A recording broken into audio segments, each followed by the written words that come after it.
The book itself is not open. Good evening, everyone. I am Reverend Sherri James, Senior Minister for Understanding Principles Church, and I am excited to be here. We are in the midst of a new series called Your Life, based on the book of the same title, Your Life by Bruce McArthur. And this is an exciting series that we are in.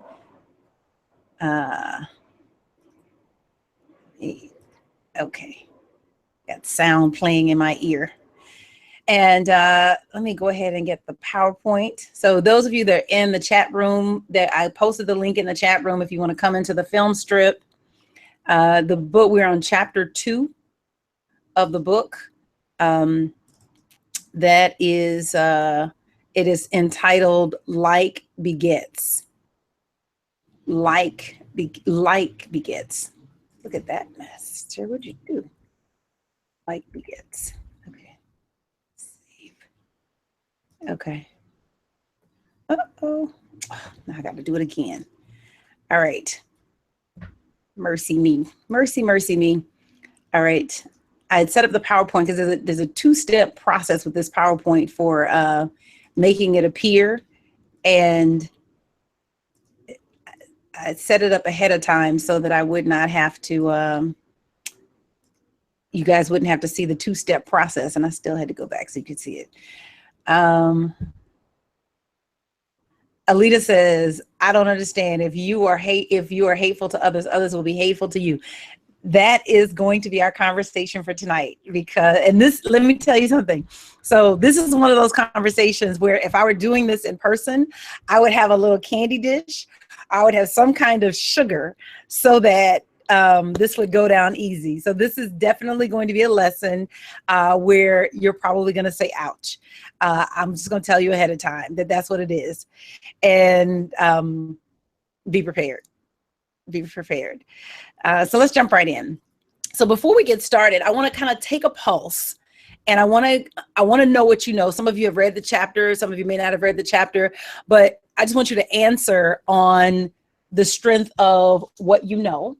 And I want you in the next 60 seconds to just say what how would you define the law of cause and effect? How would you define the law of cause and effect? And you can start right now. And I'm getting my handy timer up. All right, the timer is going 60 seconds. And if you could post it in the comments, how would you define the law of cause and effect? Just based on what you have read, based on what you understand, based on your perspective right now in this moment, how would you define the law of cause and effect? And perhaps even, is there a metaphor that you could use to define the law of cause and effect? We got 30 seconds. How would you define the law of cause and effect? Just want to get a pulse on where everybody is. 10 seconds.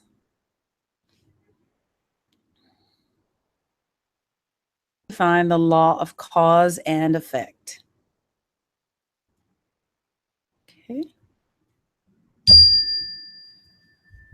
All right, so I'm looking at the comments, and Ray says, what you see is what you get. If you see beauty, you find beauty. Olga says, old school, what goes around comes around. I like that, old school. Constance says, I define the law of cause and effect that everything starts from within and shows without. To get to the root, you gotta go within and not get stuck on the effect. Yes. Alita says, I do know that what we do, good or bad, comes back, but sometimes. Tell me what you mean say sometimes. Sometimes it seems like folks get away with stuff, but we'll talk about that. Quintina says, like begets like. What you think about is what you bring about. Yes. Phyllis says, the seed you sow is what you reap. And Reverend Barbara says, what I think about will come about in my life and affairs. Eve says, action and reaction. I did not, no worries. He said he didn't read the chapter yet. No worries. That's not required. We can go right from here. I just want to know what, just off the top. Joe says, when I'm standoffish, I meet the same kind of people. That's yes. Okay, cool. So keep that in mind. Keep that in mind. Now, what we're working on tonight is really relationships. This is all about relationships, and we're going to talk about how the law of cause and effect works in relationships. So that's where we're going tonight. And our outline, we've got some announcements, opening prayer. We're going to talk about why universal law matters for you. Again, this is a slide you're going to see every week, why universal law matters for you. Accept responsibility for your life and how to make the law work for you. We're going to talk about those specific things, and then Q&A. And of course, I love when you ask questions throughout. So as I see things come up in the chat room, I will absolutely respond to them. Know your why. So this, what we're doing is so important to me. It's one of my favorite things ever to do, period. I love this expression. I love this, just all of it. It feeds me to share with you. It feeds me to feed you. And there's something that I get. And even before I was actively doing this, I was working in a telefundraising firm called Donor Services Group. Great company, great experience. Really just love the people and love the experience. And I ended up in a managerial position, and I was training my callers and sharing with them, I mean, what was I teaching? Like how to cultivate donors, how to share with donors, and when you're on the phone with them, like how to create rapport fast. What are some questions that you can ask that will establish a connection, very quickly. And I got such a high from that experience that it really made me know that teaching is my passion. That no matter what I do, no matter where I go, at that time, I didn't know what the next chapter looked like, but I knew that it had to have something to do with teaching. And so this is really, I teach even when I'm trying not to teach. That it's just the nature of what I do. And it's why I show up. Now, this subject matter is my favorite subject matter in the world. I could talk about this all day long. Even when I'm sleepy, if I start down this road in this conversation, I will wake up. And so this is why I show up every week, because I love doing it. I appreciate that you guys are here, but honestly, and you see me do it where it's just me, and I will show up for just the wall and teach just for that opportunity. And that's why I make this a priority no matter what's happening in my life. And my purpose really is to wake up as many people as possible to their innate divinity. I feel like our world is better when people know who they are and when they are living from that. When you know who you are, nothing can stop you. Now, it does cost to do this. And so I thank you in advance for your support. And I thank you for sharing with the Bible Hangout. You can do that right at revsherri.com.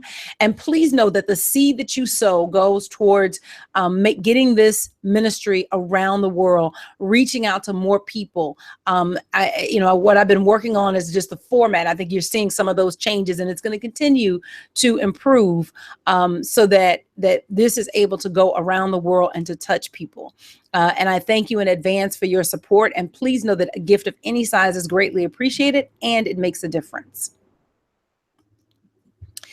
The way that this series works is that there's a blog, which you guys are accustomed to, and there's the Bible Hangout, which we're in right now. And my favorite thing, we have the Universal Law Library. That's the new thing for this time around, and I'm so excited about it because this is the intent is to be the largest online resource for universal law. And so if there are things that you want to contribute, things that you run across in your studies, please do send it. We will toss it right in the library. Just make sure we have it's public domain, or we have the rights to it. And just, look forward to building that. It's user generated, and you need to be on the mailing list for revsherri.com in order to get access to it. But other than that, it is a free resource, and I encourage you to take advantage of it. And every week there will be a new goodie related to universal law.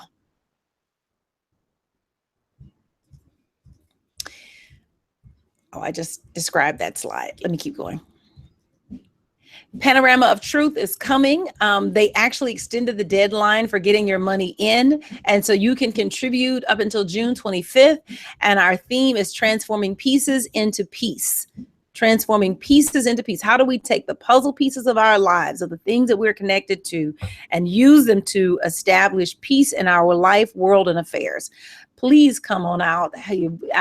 Nothing I say to you will oversell this experience. It will be more than you ever could have imagined. And so I hope that you will join us in Jamaica. It's going to be phenomenal. The scripture for this series is Matthew 5:17. Do not think that I have come to abolish the law. I have come not to abolish, but to fulfill.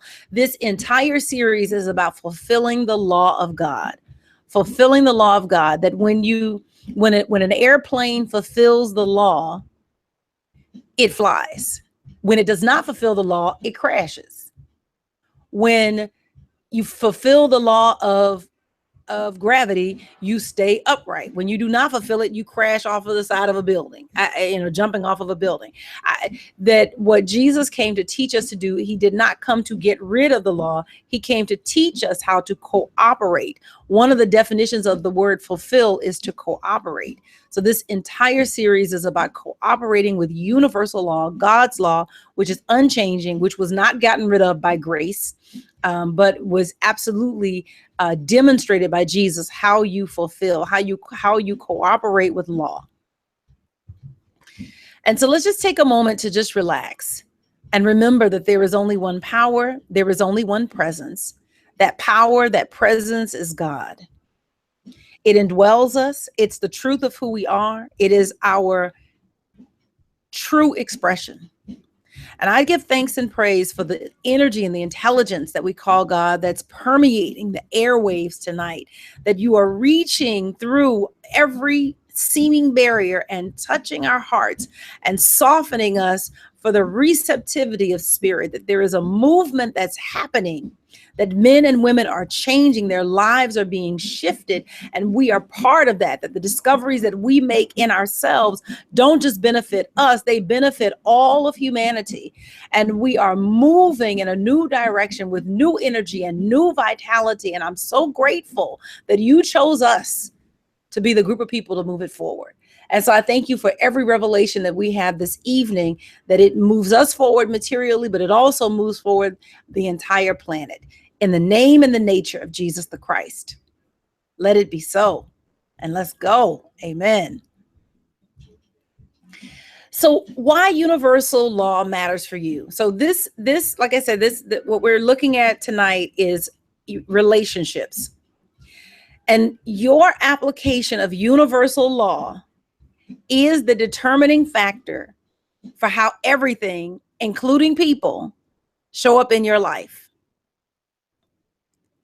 Really eat that. Just sit with that. Your application of universal law is the determining factor for how everything, including people, show up in your life. That, and Alita, you said it earlier, I don't understand. If you are hateful to others, others will be hateful to you. And this is the thing, and we said this last week, and this is the part that it's like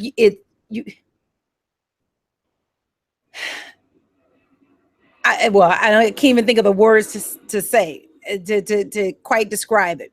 But when we look at the injustices of the world, when we look at the racism, sexism, ageism, phobias about gender and gender identity and sexual orientation and all of that stuff, right? When we look at all of that, we look at those injustices, it is really hard, like that. That's where it's hard to say, okay, what in the heck is this about? But the universal law is the universal law. It's not the universal law in Kansas, right? It's not the universal law in Houston, right? It's not the universal law in Fontaine. It's the universal law everywhere evenly present. And it doesn't choose what places it's going to be universal. It would cease to be universal. And again, this is, you have to start to check your concept of God, because we feel like we feel like there's got to be something where there's an exception, because this and this happened, right? And so this is the exception to the law. But there is no exception to the law. The law that's just what it is. It wouldn't be a law, God's law, if there was some type of deviation from it. And you got to understand that that in order for the law to change, that would mean God would have to change. And either God is unchanging or God is changing. And then we got a whole other problem we got to work with. And so it's to just recognize that this law that is so exact with everything, it's exact with, if you put a rose seed in the ground, you're always going to get a rose. All hell would break loose if you put a rose seed in the ground and you got a turnip. It'd just be like, you know what? The things are out of whack, and Houston, we have a problem, right? How would we be able to do anything if everything was just created at random?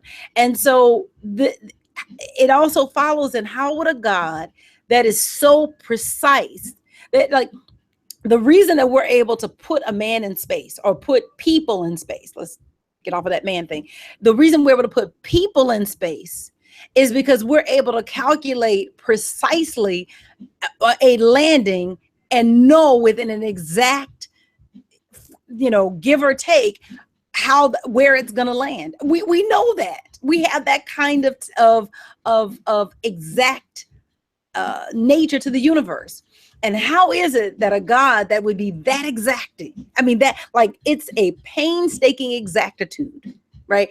It would be that exact with everything. And then when it gets to us, it's like, it's a crapshoot. It's not a crapshoot. It's just not a crapshoot. And so it's recognizing that even in our relationships, even in the way people show up in our lives, universal law is still at play. Universal law is still at play. But we're going to talk about that, because, like I said, this is going to be that lesson where if you were in person, I would have a little candy for you to help this go down better. So what tonight is about is really accepting responsibility for your life. And in a few different ways, because each one of us is individually responsible for the kind of relations that we have with others. And not just, so I'm not just responsible for myself, but I'm responsible for how people show up in my life. Now, that's not a blame thing. That's not a blame thing. He says this on, I don't have the page number because I'm working with a Kindle. The critical point that is evident in this case is that the law, like begets like, makes each one of us individually responsible for the kind of relations we have with others. Whether or not you have a friend depends on you, not the other person. It depends on your attitude and approach. You must be friendly. Likewise, having peaceful relations with your family depends on you. You must be peaceful in yourself regarding them. The law is simple and unchanging. Like begets like. Your inner peace and outward peaceful attitude will bring a similar response from others. We are the masters of our lives, and we can create the kinds of relationships with others we truly want to have. Be the experience you want to have. Be the experience that you want to have. Siri's trying to help me, y'all. I got this automatic, I guess Siri can program. I don't want Siri to talk to y'all. I want to talk to y'all. Thank you. Constance says page 15 is what that's on. So be the experience that you want to have, and recognize that here, you understand it this way. Have you ever had a situation where someone in your experience showed up and you had a great experience with them, but they're jerks to everybody else? Right? But when they come in your presence, they tone it down. Their energy changes. They're lovely with you. And it's the same thing, that that you can elevate your consciousness to such a degree that when people come in your presence, they change the way that they show up. Case in point, if someone that you respect, let's say that you respect former President Barack Obama. If former President Barack Obama walked in the room where you're sitting right now, your whole demeanor would change, because the essence of who he is would draw out a different response from you. And you wouldn't show up for him the way you show up for the person that you don't really care too much about or don't really think highly of. That if the Queen showed up, there's a way that that when you begin to stir up the gift of God inside of you, that it shifts the way that people show up in your atmosphere. And so you never need to take offense at anybody's behavior, because all they're showing you is how you see yourself. All they are showing you is how you see yourself. That might be a bitter pill to swallow. But again, I use the example of former President Barack Obama or the Queen of England, or just pick somebody that you think of as royalty, as high-minded, somebody where it would be a big deal that if they walked into your space, you would show up differently. You wouldn't show up the way you would for your girlfriend on the block, or your guy friend on the block. You just wouldn't show up the same way. And so accepting responsibility for your life is accepting that I'm establishing an aura that is influencing and telling people how to show up in my life. And so I don't ever need to take offense. I need to work on me. I don't ever need to take offense, because the minute I take offense, I'm sowing a seed and I'm wasting time. Let me get busy working on me so that when you come into my presence, you have walked into the presence of a queen, and you only do things that you would do in the presence of a queen. But that means I've got to see myself that way. Olga says, Philippians 2:1-4 says, so if there is any encouragement in Christ, any comfort from love, any participation in the Spirit, any affection and sympathy, complete my joy by being of the same mind, having the same love, being in full accord and of one mind. Do nothing from rivalry or conceit, but in humility count others more significant than yourselves. Let each of you look not only to his own interests, but also to the interests of others. Yes, yes, yes, yes. Thank you for that. Mia says, like attracts like, and Queen Tina says, they mirror you. Yes. And so you don't have to get mad. I don't have to be mad at you. All you're doing is you're giving me a barometer. You're giving me a grade from the universe. You're showing me some areas that need some work. And I don't have to take it personally. I just keep working on my elevation. I got a friend that say, I'm stuck on forward. I'm stuck on forward. I'm not stuck on stupid. I'm stuck on forward. And if it ain't moving me forward, then I ain't stuck on it. That there is some intention that I'm moving, that there's a velocity that I have, that I'm moving with.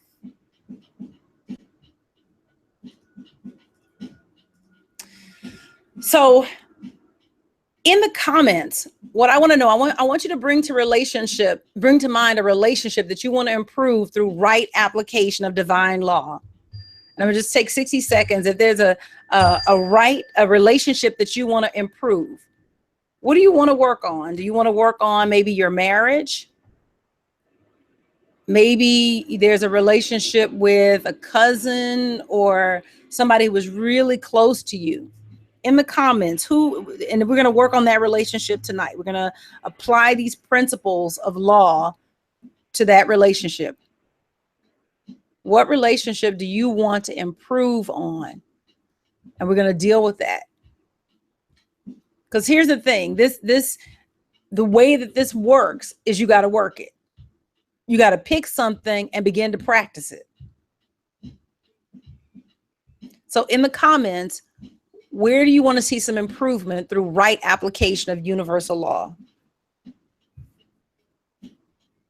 Where do you want to see some improvement through right application? We got 5 seconds. That time went fast. Woo-hoo. Ding.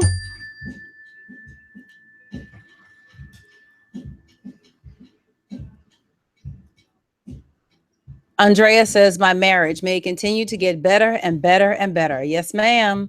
Quintina says, work on a relationship within a group of women. Yes, yes, yes. Alita says, I guess my husband and daughters, and Ray says, with myself. Okay, great. So I want you to key, and if anybody else, I'm looking for your other comments as well. Phyllis says, I had my test of areas that needed attention this week, had to do a retake of that relationship and not see myself as a nurse, but as a daughter. Yes, Lord. that spoke to me personally, Phyllis. Olga says a relationship with my sister. Okay, got it. So that's the relationship that I want you to keep in mind while we're working through this tonight. So let's get into the points. We're going to talk about how universal law works in those relationships.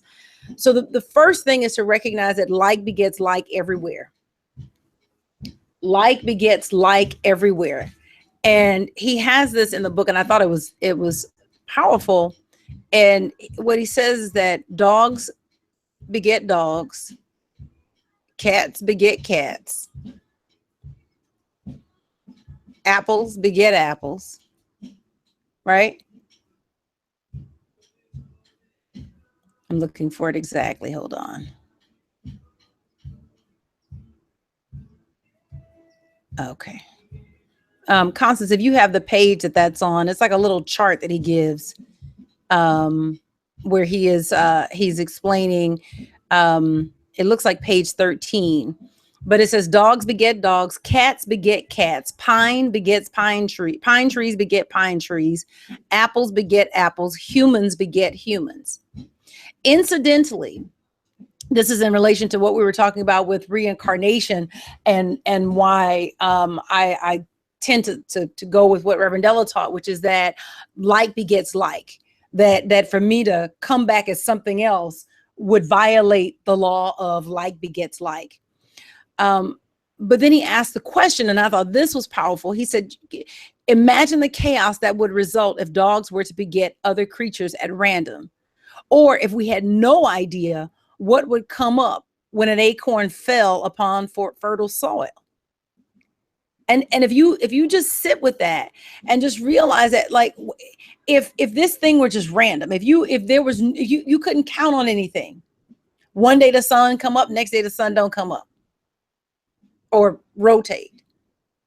Alita says, like the flower begins as a seed and ends with seeds. Yes, that like begets like. This is a master law of the universe, and it repeats everywhere, in all things, under all circumstances, and through all situations. And it's important, it's basic, and it's also helpful because it helps you to actually look at your universe. It helps you actually to look at what's happening in your world. And while you may not be consciously sowing the seed, if it's there, it's proof that the seed was sown. So there's a thing, you'll get this. Have you ever been in walked into somebody's home and it had a little, odor to the home, and you smelled it as soon as you walked in, but the person can't smell it because they've been in it so much that they're nose blind to it. And you walk in and you go, whoo. Can we open a window? But they're completely nose blind to it because they have been in it. They're so immersed in it that they don't even notice it anymore. And that's some of what happens with us with this seed sowing process, that some of the flowers that we have grown in our experience, some of the products that we have produced in our experience, we have become blind to the seed planting process. So we're not even aware that the seed is being planted, but if it's there, it's evidence. And rather than getting defensive and saying, well, I didn't do that. Well, I didn't treat that person that way. And it's to begin to examine experience, to become observant, and to trust the infallibility and the unchanging nature and the unerring nature of universal law. To trust that if it's there, then there must be something creating it. And while I cannot see it, I know that if I look long enough, I will begin to discover the cause. I've mentioned this game before because I played it, but apparently it wasn't as universal as I thought it was. It's called Where's Waldo? And they used to give us these, like, it was like a little comic book. And it would be a landscape, and they might be at the beach or they might be at the fair or something like that. And they'd have a little guy in like a red and white striped shirt. He had blue pants and a little hat. I forgot what color his hat was. And you had to look at the picture, which was a very crowded landscape, and make out where Waldo is. And it might take you a while. You might look at it for, 30 minutes. And it's like, I know he's here because y'all wouldn't create a game where Waldo doesn't exist. So Waldo is here. And then eventually your eye would train and be able to see Waldo. And so it's the same thing where you're looking at the circumstances of your life. And right now, today, while you're in the midst of arguing with your mom, while you're in the midst of not getting along with your relatives, or you're in this, I think, I can't remember who did it, mention the dynamic of a women's group, that you're in the midst of it and you can't see the seed that you're sowing that's contributing to it. But if you look long enough, just like Waldo, it will present itself. It will show itself to you, and you'll be able to do something about it. But if you get defensive, you make your ability to look at the landscape of your life that much harder. So this is where the surrender and the humility comes in, because you got to let go and say, you know what, if it's here, it's here. Barbara McCauley says you attract yourself to see yourself. Girl, you better preach. Thank you, Quintina. She says, page 13. Eve says, work on relationship with my business recruits. Yes. Quintina says the Febreze commercial. Oh, I don't know that commercial. So if you find a link for it on YouTube, send that. So this like begets like, that in this relationship that we have all said that we want to work on, that right now you may not be able to see the seeds that you are sowing that are contributing to the relationship being what it is. But you can trust that like begets like is like begets like everywhere. And so there must be some seed, even if in this moment I cannot identify it. And so I'm going to move on the strength of God, knowing that there's a seed being sown. And a prayer that I'll pray is, give me the consciousness to see how I'm creating this.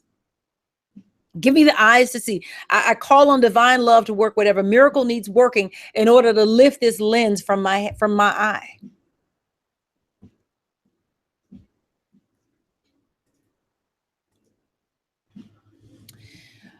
We each are responsible for our relationships. And so he said this before, whether or not you have a friend depends on you, not the other person. Each of us continually establishes cause in our lives. Nothing arrives without an invitation. If it's there, you send out an evite. And it might not have been an evite that you were aware of, but it left your hands.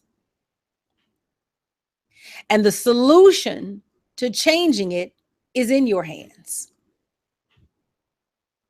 We want the situation to get better without us changing. Let me tell you my story. I want the situation to get better without me changing.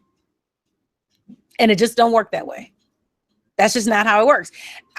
If there is better to be had, if there is better to happen, it is going to happen because I sowed the seed. And the thing about seed sowing, because we've got some seeds in our hands, the thing about seed sowing is that I can't sow your seeds and you can't sow mine. I can't sow your seeds and you cannot sow mine.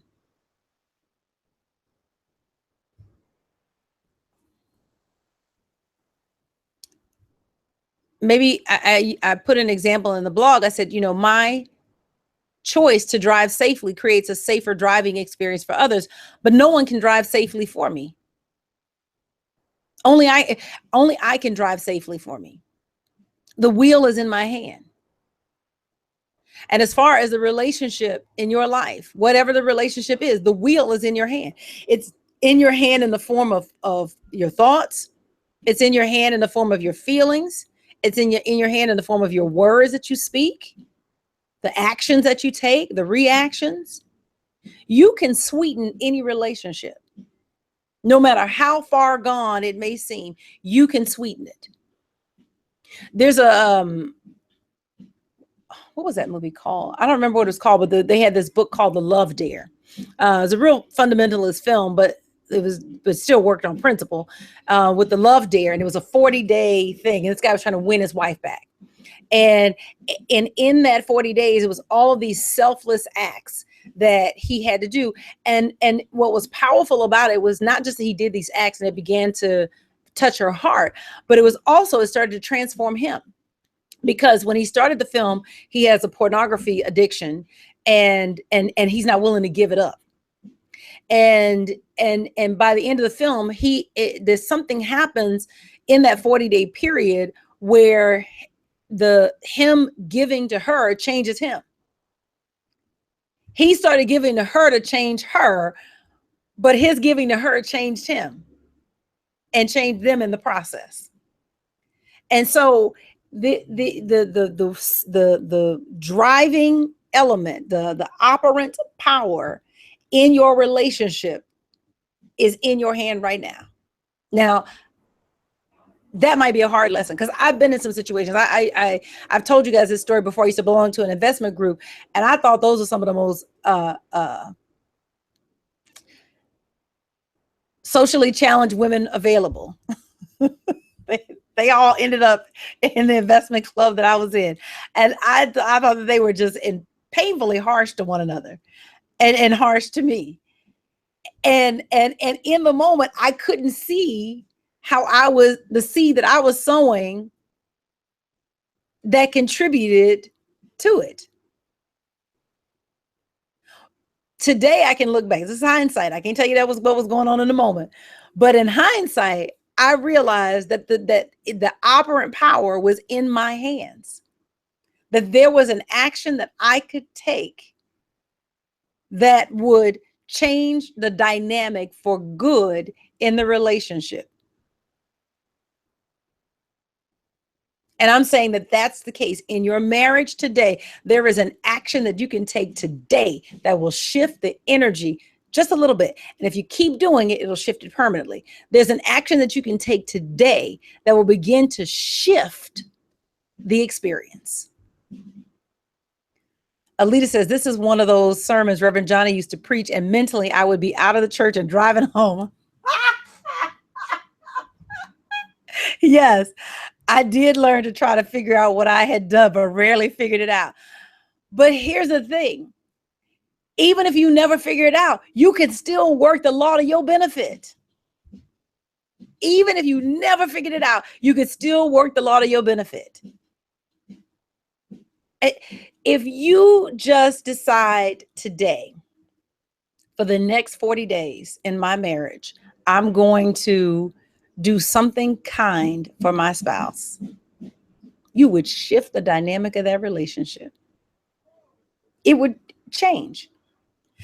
No matter what he or she says, no matter how they show up in the house, I'm going to take responsibility for an atmosphere that is dripping in love. You don't think that's going to shift the energy?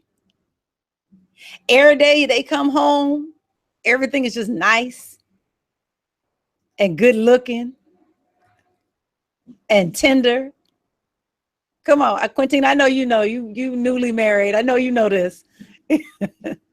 You got to get back to that. We got to take responsibility for the environment that we are setting. If you begin to compliment your children, And I don't mean false compliments, like you're trying to get in good with them and trying to say, but like genuine stuff you actually really care about. You know, I really love the way that you do X, Y, and Z. Nothing on it, no qualifiers. Will shift the entire, you will change the dynamic. What I really appreciate about you is that you do X, Y, and Z. And I'm really impressed that you made this choice. You know, you could have gone this direction, but you went that direction. And I noticed that. I noticed that about you. People want to be seen. People want to be seen. When you go to counseling, you can boil every disagreement down to, I didn't feel like I was being seen. I mean, seriously. Every disagreement, whether it was infidelity, whatever, I didn't feel like I was being seen. And when I didn't feel like I was being seen or heard or felt or considered, then I went and made this choice. Anyone, barring any mental illness issues or whatever.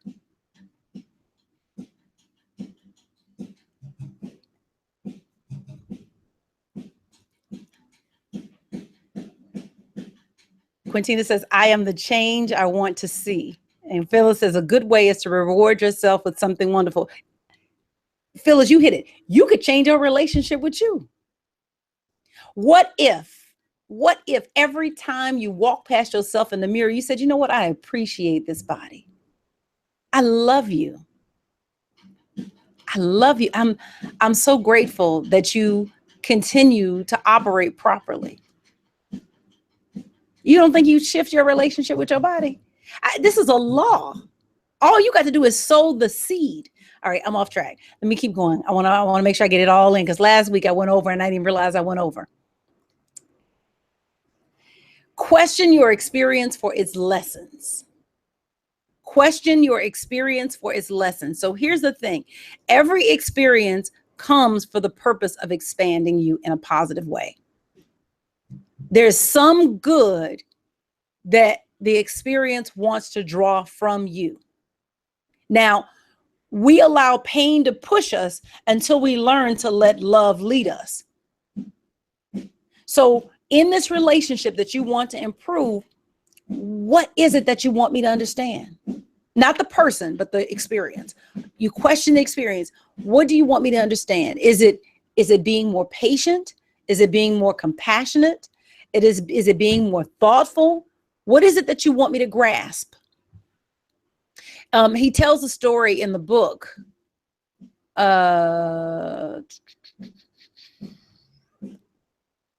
He says, for example, are you sometimes, this is page 15, for example, are you sometimes impatient with others, with the waitress who seems to avoid you, with a slow moving checkout line, with a seemingly never changing red light, with a child who has no sense of urgency, or with the slow pace of an older adult?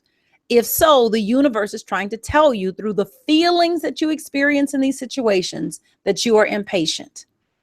So you pay attention to what comes up. It is giving you these situations as opportunities to develop your patience. So you pay attention to the feelings that are coming up. So in the Alita, you talked about in the relationship, I'm out the door and driving home. That what you pay attention to is what's the energy that's coming up. Is it a feeling of impatience? Is it a feeling of anger? Is it a feeling of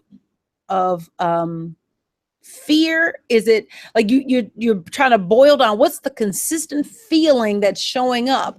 Because that's the vibration that you're operating in. The circumstances are just what they are because they fit your paradigm.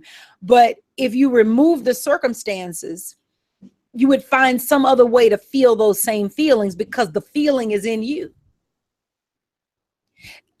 I have a friend who is deeply angry at the injustices toward people of color. Deeply angry.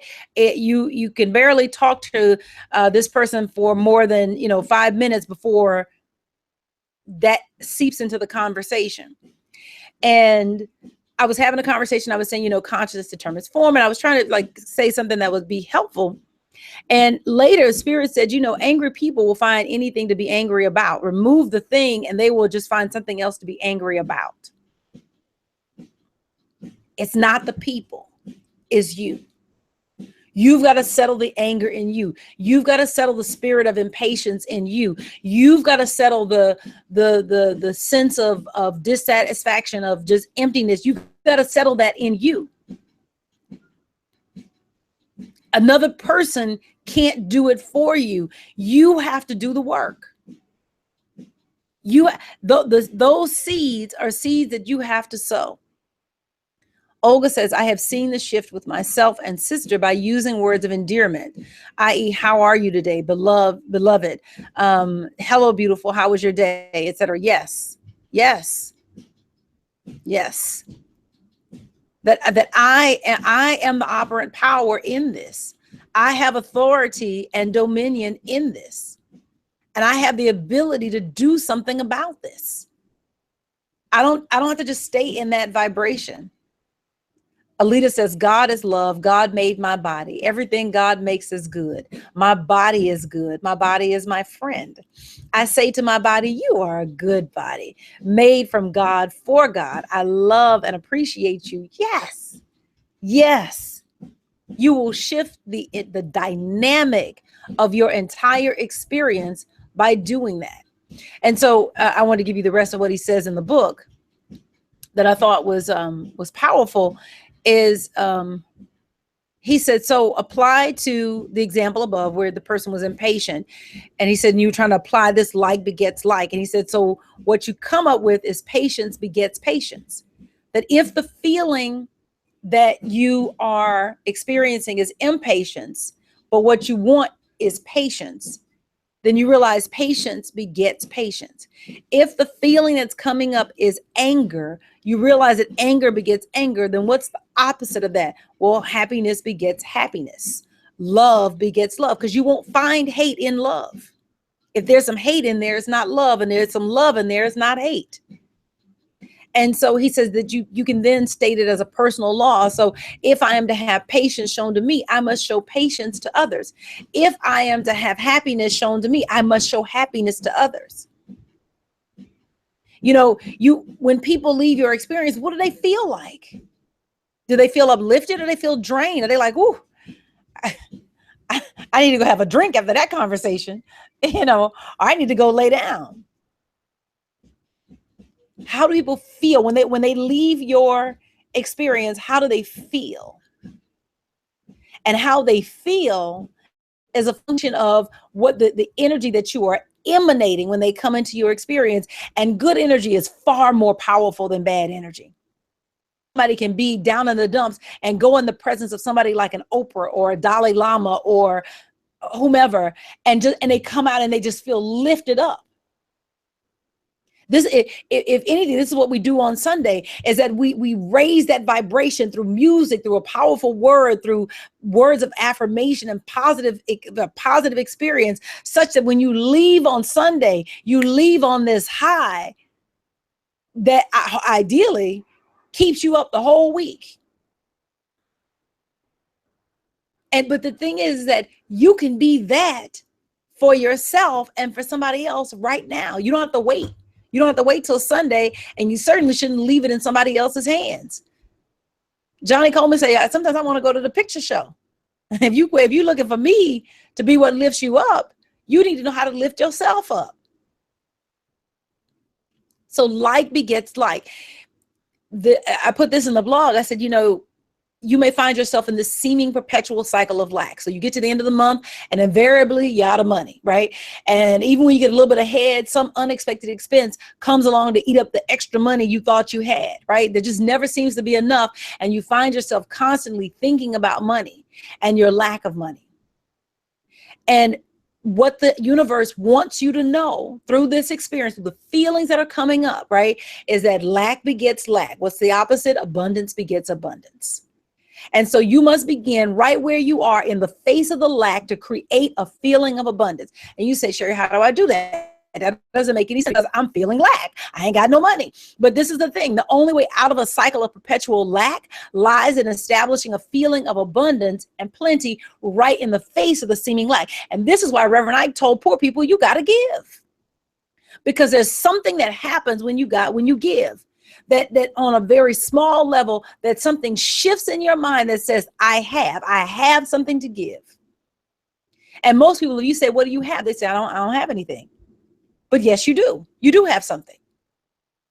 And so whatever cycle you're in a relationship, you might be in a cycle of argument, right? Where you're just constantly nitpicking and they're nitpicking and you know, everybody's just nasty to one another, or is that, you know, or condescending, right? Or maybe there's a spirit of competition in the relationship. So you know, it's not a partnership anymore. Y'all just competing with one another. Then even in that cycle, you've got to open the door for something new. And the only way out of that vibration, the only way out of that cycle is that somebody in that relationship has to take responsibility and say, I'm going to be the voice for the opening for God to come up in here. Because the fruit of the Spirit is peace and love and happiness. And if we're not in peace and love and happiness and joy, then we're not really operating in God. We all the way outside of the power of God, doing our own thing. And one of us has got to go and open that door and let God in. I choose me. I go open the door. I'm not worried about who opened the door. Is it your turn to open the door? Who's being the bigger person? The door needs to be open. Let's open the door. I'll go. Let me hear. Hold my drink. Let me go open this handle right now. Right. The only way out of any cycle is that you've got to establish the opposite feeling in the face of what is there right now. Now, a friend of mine hat tip to friends. This is a thing, but it hit me so hard this week. Don't bring me your need, bring me your seed. Don't bring me your need, bring me your seed. When a farmer plants seeds, the ground does not care whether she plants turnips, strawberries, carrots, or mushrooms. Don't care. The ground delivers according to the seed planted. If the farmer plants watermelon seeds, but she really needs oranges, the ground don't care. The ground don't care. The ground reproduces according to the seed given to it. The farmer may really need oranges. Maybe she noticed that the buyers in her area really want oranges and she can up her profits next season if she delivers a bumper crop of oranges. Maybe this extra money is going to give her the opportunity to buy some much needed equipment that's going to allow her to expand her farming operation. The ground don't care. The ground flat out don't care, y'all. Her need is for oranges, right? And the need for oranges is tied to her livelihood, and delivering a crop of oranges will greatly impact her life financially. And still the ground does not care. It only cares about the seed that has been planted. If the farmer, through carelessness or negligence or whatever, plants a bunch of watermelon seeds instead of seeds for orange trees, the ground cannot correct her error. It can only return to the farmer according to the seed planted. Now, you know, we can eat on that. We can eat all day on that, because we often go to God with our needs. Our prayers are mostly a rundown of what we need. And the truth is that while God is mindfully aware of us, no need can be met for a seed that has not been sown. No need can be met for a seed that has not been sown. God can't deliver on a seed you will not sow. Whether you don't sow it through ignorance or through fear or resistance or obstinacy or whatever is influencing you not to sow the seed, God still can't deliver on it.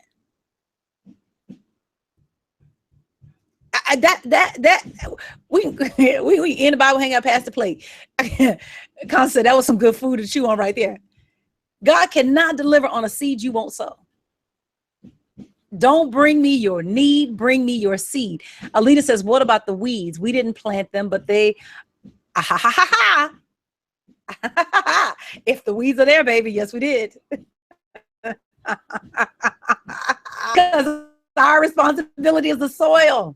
If the weeds are there, so perhaps it's a weed that you didn't plant. Maybe it was handed to you by your mama, right? Meaning there are things that are passed down in generations, right? So they're paradigms that have been passed down through the family. Bob Proctor tells this story. It's really funny. He said he's from Canada. His wife is from Florida, South Florida, and Pensacola, so North Florida. But he said they were in the grocery store and they were shopping, and he got a turnip. And he said, and she looked at him and she said, "What's that for?" He said, "Well, it's a turnip. We're gonna eat it." And she said, "We don't eat that." He said, "Well, what do you eat?" He said, "Well, we eat the turnip green." He said, "The turnip green? Well, no, we give that part to the pig. We eat the green to the to the pig."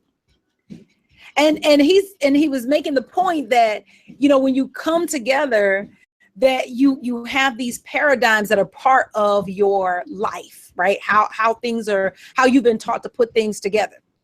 And he said, "I don't even know how far back you'd have to go in my family to figure out who first decided that you give the greens of the turnip to the pig and you eat the turnip. And how far back do you have to go in her family to figure out who first decided that you don't give the greens to the pig, you give the turnip to the pig and we eat the greens." And that there are decisions that we're born into in terms of like how life is done. And you would really have to go back far to actually find out, well, who first decided that this was the way that you did it? And so perhaps, Alita, there are some weeds that maybe you didn't consciously adopt, but they're in the soil.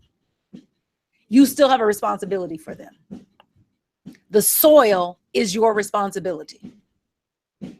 The soil is your responsibility. Uh-oh, I skipped some comments. Barbara says, "Oh gosh, y'all." Barbara says, "Have a love fest with yourself, as you have said before, from the top of your head to the soles of your feet will attract love." Yvonne says, "OMG, my family and job are a reflection of what's going on in me, and it's not good at the moment. Yikes." Quintina says, "What are you to do with the energy of the group is overwhelmingly low? I do my prayer work beforehand, but the energy is so strong that you can feel it." Quintina, now this is the thing. I just had this conversation. Boy, I tell you, with the food you get, listen, that might be an opportunity to walk out the door. Because the thing is that you never want to be the person that's the most positive person in the group for an extended period of time. Because the thing is, if you're the most elevated person in the group, meaning in terms of consciousness, in terms of how you see yourself and how you treat yourself, you're coming in and you're being the example for people drawing from you. But who do you get to draw from? You got to have somebody that you draw from. Something that you draw, something that is beyond that is where you're trying to go to. So I don't want to be the richest one in the group. I agree with riches, but I want to constantly be reaching for a higher level of expression. And so part of our work is, of course, to reach back and help people, but it may be time to limit some of that time that's given to that group. And sometimes you may have to sever ties altogether because you may not be at a place where I can afford to give you any energy. When I was in my 20s, early 20s, there was a young lady that I was roommates with, and I was in a relationship, and the guy threatened to hit me, and so I broke off the relationship. Like, we don't do hitting. And I was with her. She and I worked at the same department store, and we were talking about the fact that I like put the kibosh on a relationship like that. And the question she asked me was, "Well, what are you going to do when your husband hits you?" I said, "Oh, we can't even be friends." Okay. I'm sorry, baby girl. Now today, that's somebody I could possibly, I don't want to say be friends with, but that's somebody that I could have in my influence, somebody that I could support, feed in that kind of capacity. But where I was at that place in my life at 20 years old, where I'm still trying to define who I am and figure out who I am, and all, I can't have anything in my environment that's saying something as crazy as that is okay. And so you've got to decide, is this a place where I can afford to be right now in terms of where I'm going? And only you can answer the question of whether or not that is or is not the case. Because this may be a group where, I'm not saying it's your charity work, but this is a group where I go here because I know I'm sowing good seed. But you got to have a group somewhere in your life that you go, that you know that you're being fed. Where are you going where you know you are being fed? Yvonne says, you hit the money situation on the head in my life. I've been watching, hold on. I've been watching and listening to Bob Proctor regarding the law of increase in compensation. Yes. Yeah, Quintina, she says, time to do some weeding. I've been thinking about this for a while. What has been going on is that when we have scheduled meetings, something happens where we do not meet. I've taken that to mean it is time to go and time to grow. Yes. I love you, Constance. I can't wait to see you in Jamaica. She says, I go to get fed at Rev Sherri's Metaphysical Bible Study. Yeah. Woohoo. Thank you for that. Thank you.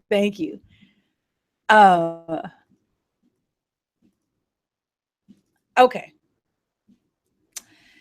What did you get on your universal report card? So he said this, it was kind of an offhanded comment, quite honestly. He said the universe always gives you a grade.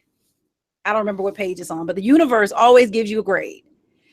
And he says the responsibility for what exists or occurs in our lives is entirely ours. The kind of a life we are living begets the life we will have, because like begets like is one of the universal laws by which we create our destiny.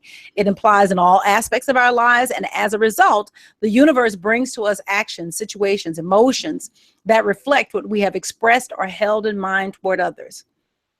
And so it made me think, perhaps this feels harsh. And so maybe we need a different way to think about it, right? That maybe we don't have to view this grade as a harsh thing, but maybe it's instructive.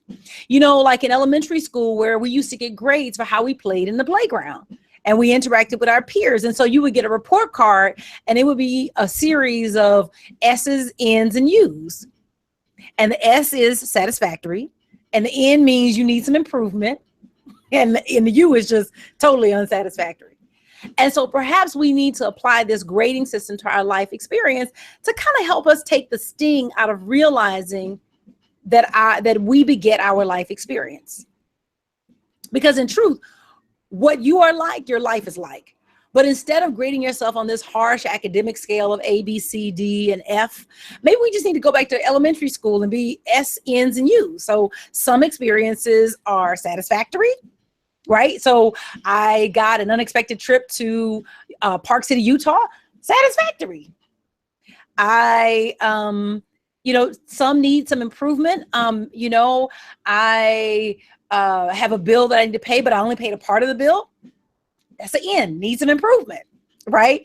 And then other things are just unsatisfactory, where nothing is going well, in that particular area. Unsatisfactory. And so it just goes take a little bit of the sting out, and it helps us to kind of view our life when we go back to that elementary school grading system, right? Just really, really, just gentle, where we're gentle with ourselves. In fact, there's a song that Karen Drucker sings, I will be gentle with myself. Alita says, I live in a world created by love. Love is what I am and all that I think and say and do. Love is what I am. Before me, behind me, around me, inside me, love is what I am. I'm filled to overflowing and clear in my knowing. Love is what I am. I love that. What is that from, Alita? I love that. That's beautiful. You gotta tell me what that's from. Okay, Alita, this one is for you. But I didn't do that. It may be difficult to see yourself in the negative experience or behavior of someone that you are at odds with right now. We find the law's effect on us difficult to accept when our experience is an unpleasant one. We consider something that another is doing to us, and we feel that there must be an exception to the universal law of like begets like. It may help to realize that like begets like does not mean that specific act will be the same. The universe operates on spirit. The spirit involved will be the same. For example, cheating begets cheating. Someone may make a decision to cheat in a marriage, but the experience may not return to them as cheating in a marriage. It may return with that person being cheated in business. All violation and betrayal, all the violation and betrayal that person brought to their marriage vows returns to them in an experience of violation and betrayal in their business. There is no deviation from the law. You will not find love in hate or hate in love. Whatever seed you sow determines the effect you shall draw. The law works for all attitudes, all emotions, all behaviors, negative or positive or unpleasant, pleasant or unpleasant. And so it may not be that I did that thing. It may not be that I cheated someone in business. But if cheating is showing up in my experience, there was a cheat somewhere. Because the law is the law is the law is the law. I told y'all if y'all were here in person, I would have some candy. I don't know how to send you virtual candy. But this is one where you need some sugar or you need some sweet tea or you need something. Because if it's there, the seed was sown. And it's just to begin to get quiet and to examine and to say, where am I possibly sowing that seed? Because I don't want that type of experience ever again. And I'm willing to search myself. I'm willing to humble myself to see myself so that I never have to experience that again.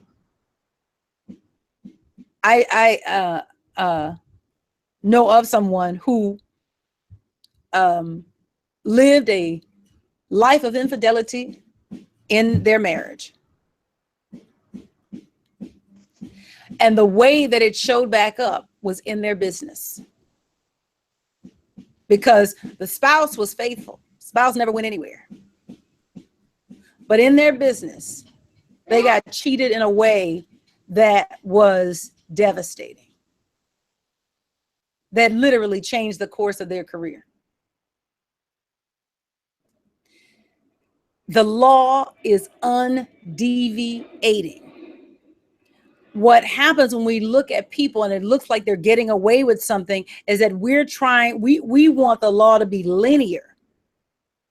The law is exact, but exact does not mean linear. So it does not mean that if you cheat in this way over here, that it's going to show up as cheating in your life in the same way. It's the spirit of the law. The spirit is the key. And so this is why you have good behavior is its own reward, because you are sowing seeds that you will eat from one day. And so whether somebody sees you do it or not, make the choice. Something as simple as when you go in the grocery store, you know you're going to have coffee later. And you know you don't really need a whole thing of sugar.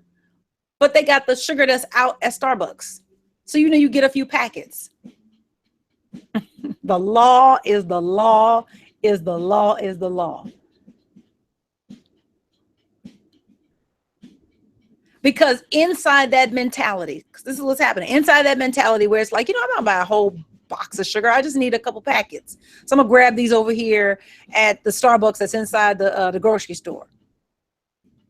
Inside of that is a lack mentality that says that there's not enough and that I can take where I have not sown.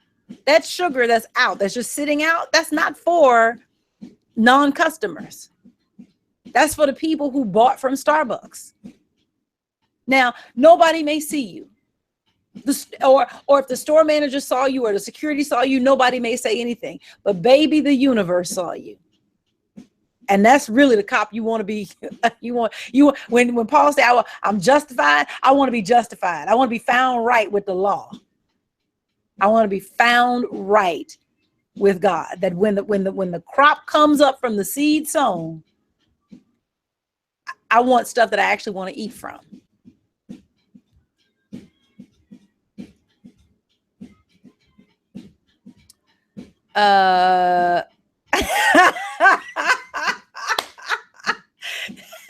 Joe says, I have candy. It's not helping.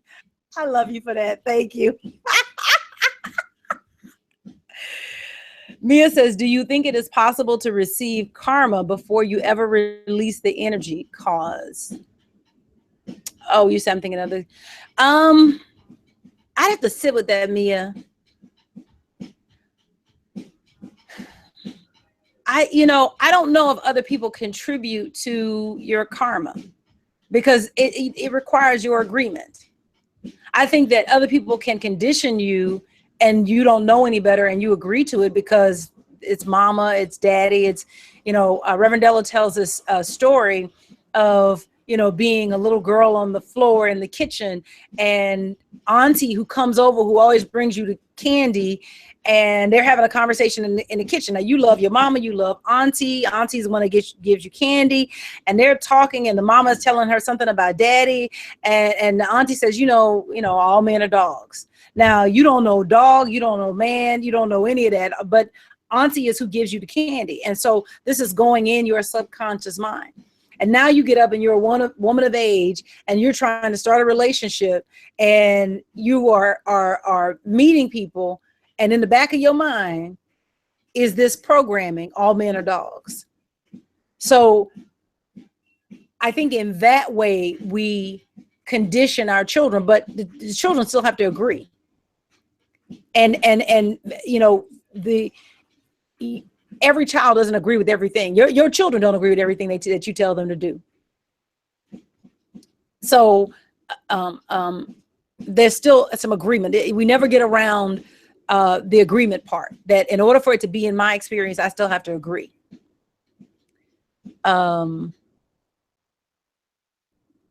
Phyllis says, Quintina, when you schedule meetings, do you see the people not honoring that commitment? How do you see what is taking place for that meeting? See them attending. She says, I am not the one scheduling them. Our meetings are scheduled for the second and fourth Wednesday of the month. Lately, other things have occurred which have caused them to be canceled. Last night's meeting was canceled because of a concert being held where the meetings are held. Mia says, well, let's say if a nation of sons are cursed due to the actions of their fathers 1,000 years prior. Yeah, it's still we're still dealing with the same thing. There's still agreement that has to happen. You are only cursed to the degree that you agree that you're cursed. You have that level of authority in your life. And so if you look at, is it in Chronicles? Somebody's gonna know the prayer of Jabez, that they're running down what is it called? Ancestry, but I can't, there's another word for it. They're running down the ancestry, and the Jabez, who is named Jabez, which I think his name means like curse or birth pains or something crazy like that. And he goes to God and says, bless me indeed, and shifts the entire dynamic of his family. And God enlarges his, bless me indeed and enlarge my territory, right? And it happens for him. So you may be in a circumstance like where you are born into a generation of people, a culture where the people all believe that they are cursed. And you can make a different agreement with the universe and have an entirely different experience. So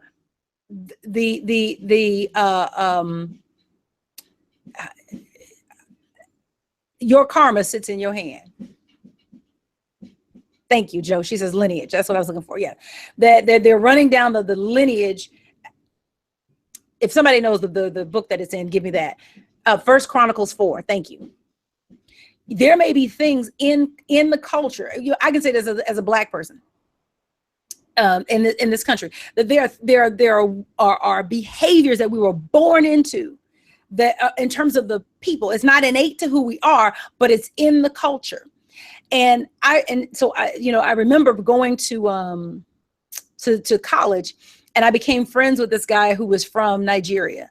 And we were having this conversation. And now, mind you, the kids that I went to school with were all like sons and daughters of doctors and lawyers.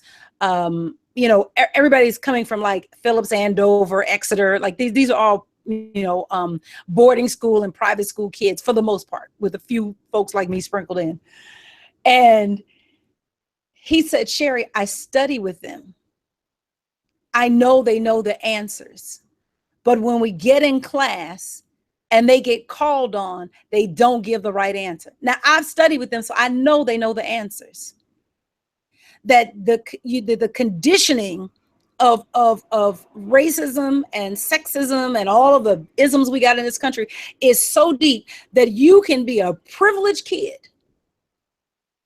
and get in an environment and it will draw out of you. That's why the environment is so key, that it will draw out of you behavior that is not even 100% like who you are. And then you can have somebody who didn't grow up in that environment, who comes to this country with the same skin color, takes off like that. And people say, oh, well, you know, they promote them faster because, you know, they don't complain and what. That conditioning is so strong.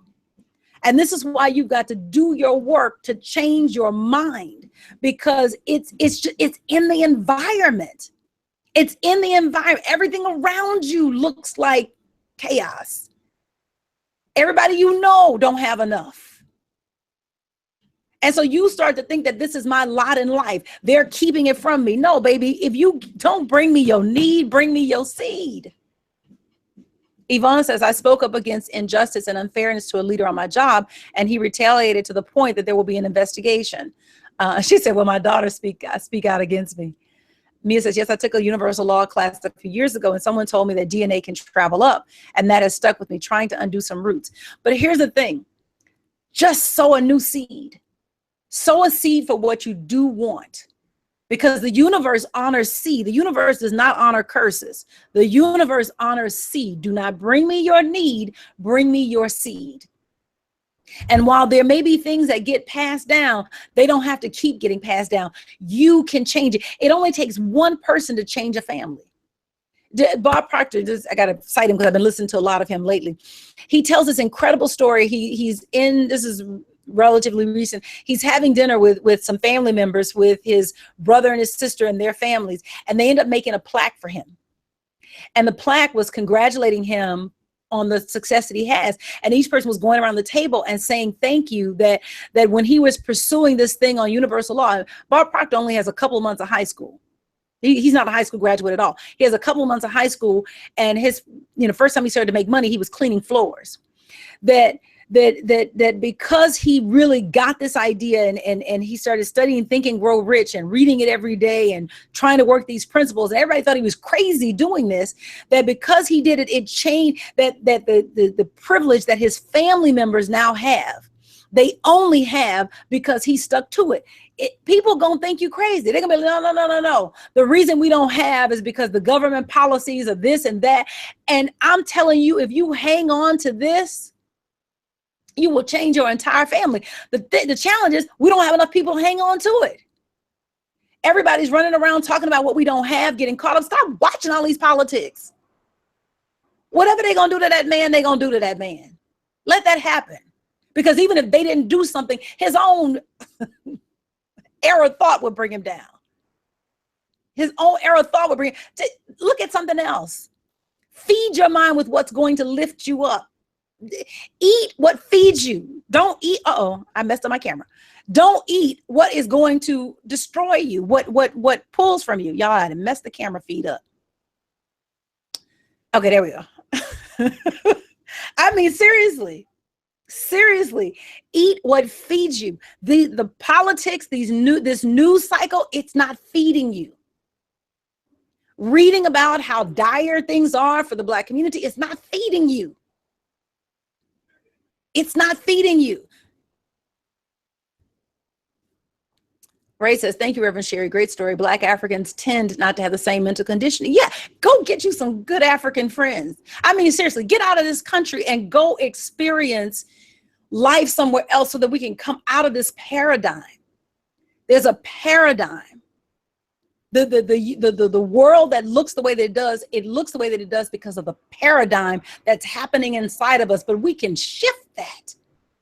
We can change that. That don't have to stay. And you can give it all the government programs. If I change my paradigm, I wish you would try to keep something from me. Now, you are not being punished. As I was writing this, I was like, it sounds like the law is punishing us. But I want you to know you're not being punished. Sometimes we might feel like we're being punished by God. Like it might feel like God this is rough, God. Like what in the, what in the who's it, right? This is tough. And I want you to know that you're not being punished. Our Bible is replete with stories of men and women who felt like they were being punished by God. Now, we have already dealt with this. I'm over on time again. But in the previous series, we dealt with this belief because for God to recognize sin, God would have to be sin. Something God gave me a long time ago was a series I taught on the 10 Commandments. A loving God will never punish you, and a punishing God will never love you. A loving God will never punish you, and a punishing God will never love you. You will not find punishment in love, and you will not find love in punishment, period. They don't go together. They just don't go together. And so the universe longs to express through you that God is constantly looking for an opportunity. But that does not mean that God is taking you to a limited situation, because God is never going to take you where he cannot keep you. God does things in a permanent way. He's never going to take you where he cannot keep you. But we take ourselves into limited conditions so that we may finally turn to the God within and learn how to express more good. Eric Butterworth says it this way. He said, we're not punished for our sins so much as we are punished by them. The things that we do set in motion the law of cause and effect, which must bring us an effect that matches the cause. We are punished by our sins, the choices that we make. Our choices take us to the circumstances that we are in. And we cannot put that on somebody else. Constance says, I remember from the last lesson what you said, 21st century mind trying to put it into old limited thinking. Yes. Yes. Yes, yes, yes, yes, yes. And so if you really know that God is trying to express through you, and this energy wants to get out. This energy wants to get out. It wants to be let out into expression. And ideally, we learn healthy ways to let it out into expression. And so I'm going to take another pulse. And what I want you to do in this situation, Malcolm X said, if you want to understand the flower, study the seed. What does that mean to you? I'll give you 60 seconds and you can post your comments in the comment section. If you want to understand the flower, study the seed. What does that mean to you just after tonight's conversation? If you want to understand the flower, study the seed.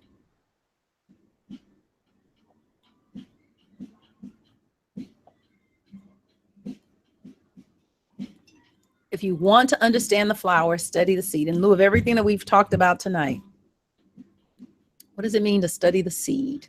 What does that mean? You got 30 seconds.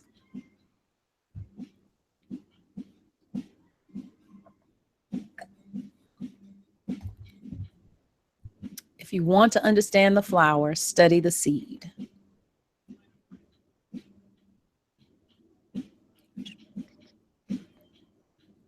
Ten seconds.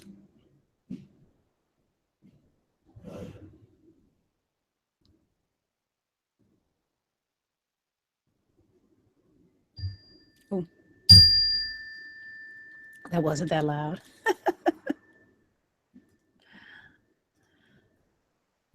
Okay.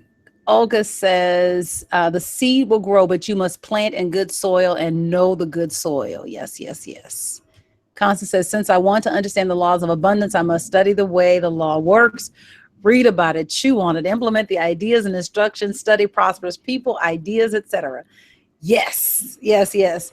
Alita says, learn from beginnings, not just the end. Yes, yes, yes, yes. Ray says, like begets like. What you are speaks so loudly that I can't hear what you are saying.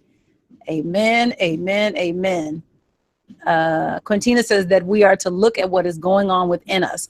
We cannot know what is really going on without first finding the root cause. Yes. Andrea says it relates to cause and effect for me. What seed did I plant to produce the flower that grew? Reverend Barbara, how does it germinate? Joe, I don't know. Okay, got it. Yes. If you want to understand the flower, study the seed. The flower is the effect. The flower is the effect. And all of y'all hit it on the head.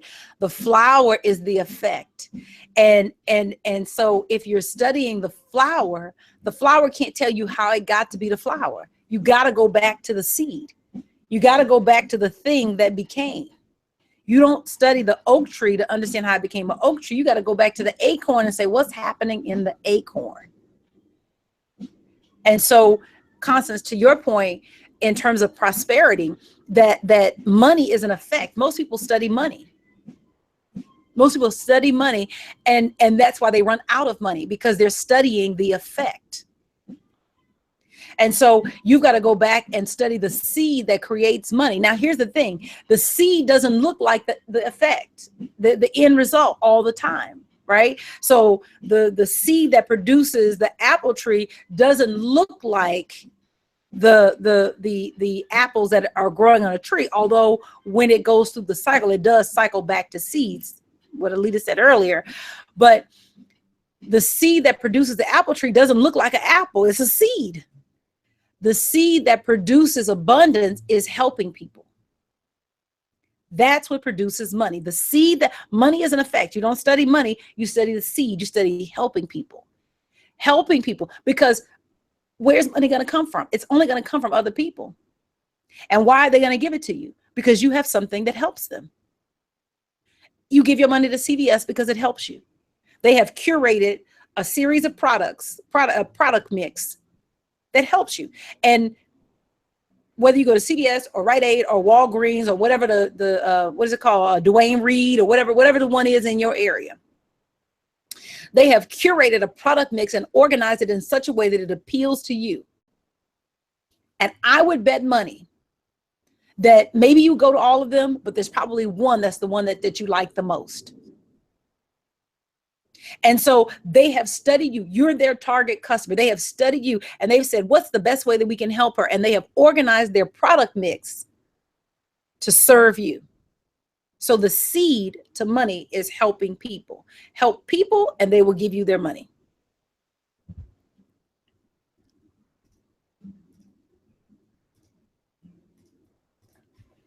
All right, time to do something.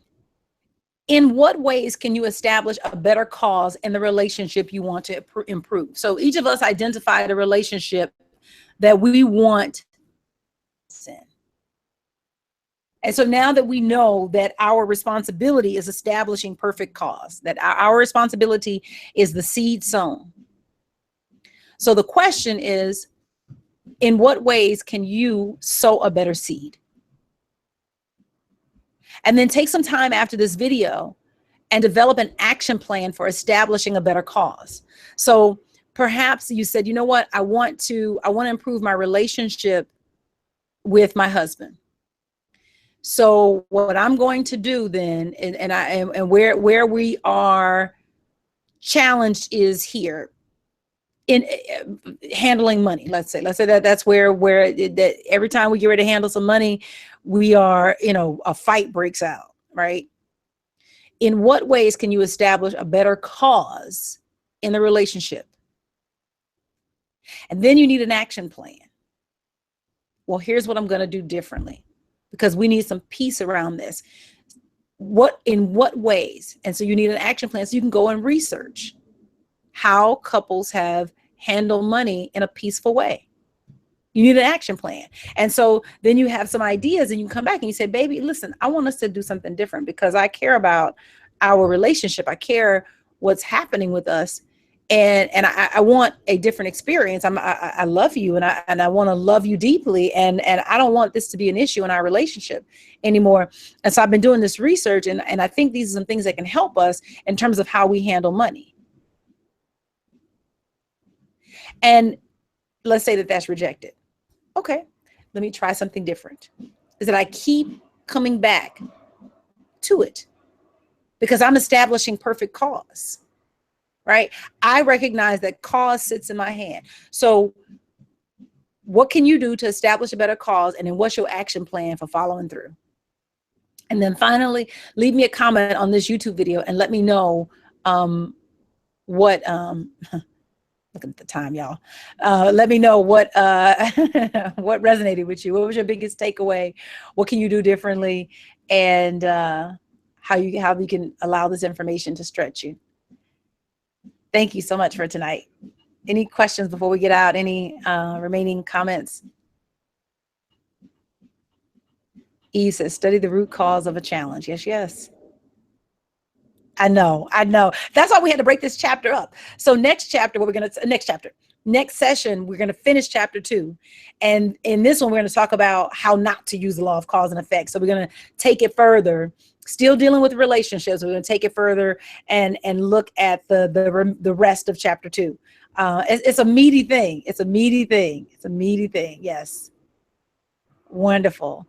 Quintina says, this was so helpful. Yay! Phyllis says, my action plan is journaling and daily checking with my response to my dialogue. Yes. That's true, Alita. She says, it's okay. You started off an hour and 30. I did. The class used to be an hour and 30. Olga says, thank you, Rim. Good lesson. A lot to chew on. I love you guys. I appreciate you.